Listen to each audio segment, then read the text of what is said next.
السلام علیکم ورحمۃ اللہ وبرکاتہ. قدرمنو کتونکو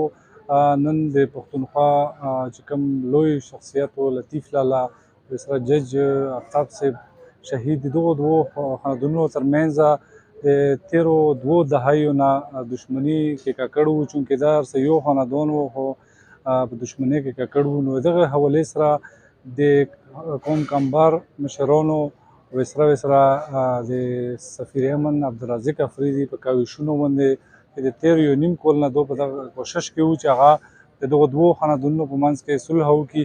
نن تاسو وکتل په فوټیج کې هم کتلی شو چې د ټولې پښتونخوا د سیمې سیاسي او قومي د هر قسم ولس راغلی و په پېښور کې د دغو روغه وشوه. نو ورڅو دلته چې کوم د دواړو خاندانونو فریقین ویسره چې کوم سیاسي وګړي دغو سره خبرې ترې کوو چې دغو د صلح په کومه طریقه وکړه. داسې ده چې زمونږ د بل فریق چې کوم و چا سره چې زمونږ د اختلاف مسله راغلې وه، هغه هم زمونږ فیملي دی، مونږ خاندان دی، وایي مونږ د تره زامن دي، ترډ ډیګري کزنز هم دي، او مونږ سره ټول عمر یو ځای پاتې شوي یو، څومره ژوندی هم سره یو ځای کړی دی، وخت هم سره یو ځای تېر شوی دی. بس ځینې اختلافات راغلل، ځینې مس انډرسټینډینګز راغلل، غلط فهمیانې راغلې، هغې په وجه باندې تکلیف هم وشولو، تاوان هم وشولو، سرونو تاوان هم وشو، مال تاوان هم وشو. دا ډېره د تکلیف خبره ده. او د جرګې په کوششونو باندې، د قوم د مشرانو په کوششونو باندې دغې جرګه مونږ بیانونه ورته ورکړل او مونږ واک اختیار هم ورکړلو. هغې واک اختیار په بنیاد باندې هغو فیصله ته وکړله او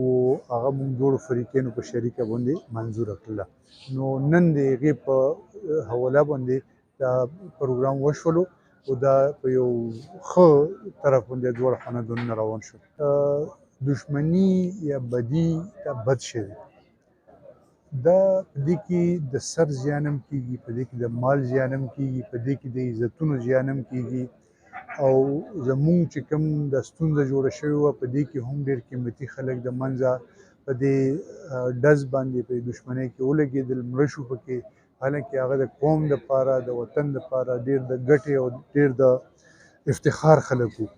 نو بدقسمتي دا ده په پښتنو کې چې په وړو وړو خبرو نه مسلې جوړې شي، ځینې غلط فهمیانې راشي، هغه د مرګ د جوړې خبره نه وي، خو څوک زوروري وکړي، څوک کمکلتوب وکړي، د هغې نه مسله جوړه شي. او مونږ خو د بل فریق چې کوم دی، مونږ سره تره زامن یو، پخوا باندې زموږ مشران به سره یو ځای کېناستل او نن هم مونږ سره په دې خبره باندې دغه وکړو چې دشمني ښه شی نه دی او دشمني نه ده پکار ده چې مونږ په امن باندې وخت تېر کړو. دواړه فریقین د قانون سره وابسته خلک دي، تعلیم یافته خلک دي. نو دواړو خاندانونو دا ریالایز کړه، دا خبرې محسوسه کړه چې یاره پکار ده چې مونږ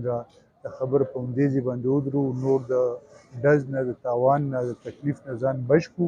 او مونږ سره د امن یو ترتیب جوړ کړو. نو مونږ کوشش دا وکړو چې دا خبره په اډه باندې ودروله او دا نن دستوره د هغې په وجه باندې وشو. او عبدالرزاق بس داسې یو کردار ادا کړلو چې په دا جرګه کې په عمر باندې د ټولو نه کشران وو، خو غټه ذمهواري وایي چیلنج سره مخ شولو. هغه په روغ نیت او په صدق سره او چې کومه لږه ډېره پویه وه نو په هغه وجه باندې د دغو مدعیانو هغه د زړه رایه مو واخیستله او هغو اعتماد مو حاصل کړلو. نو په دغه طریقه باندې مې روغه وکړله. په دغه کې ډېر داسې مشکلات وو، وخت سره به د دو چې کوم نږدې دوست و یا به کوم رشته دار و، نو د هغه د په شپارس و اپروچ به هغه په ترو باندې کولو، د هغو تاون به حاصلولو. نو داسې حالات هم راغلو چې د نور د جرګې ممبران چې کوم وو هغو یو چیلنج په ترو باندې موږ دا خبره په ښه نیت حواله کړله چې ډېرو خلکو یو نیت و یو هغه نه جوړېږي سوچ. نو تاسو دا یو حد له ورسوو چې کوم ځای کې ته تکلیف وي موږ به یې سره مرسته کوو. الحمدلله په هغه کې موږ کامیاب شولو. چې تقریبا د دغې خو زموږ 9-10 مهینې مخکې دغه روغې په بابت کې آغاز وکړو چې په هغه ټیم کې لطیف لالا هم ژوندی و. هغې ورځې نه موږ لګیا وو تر نن ورځ پورې. که ته د مو نه دا پوښتنه کوې چې څومره تاګ راتاګ هم پکې وکړو، نو موږ په دا کې دومره حد لا تاګ راتاګ کړی چې هغه ته ټوله نه شم ویلی. سوونو په حساب سره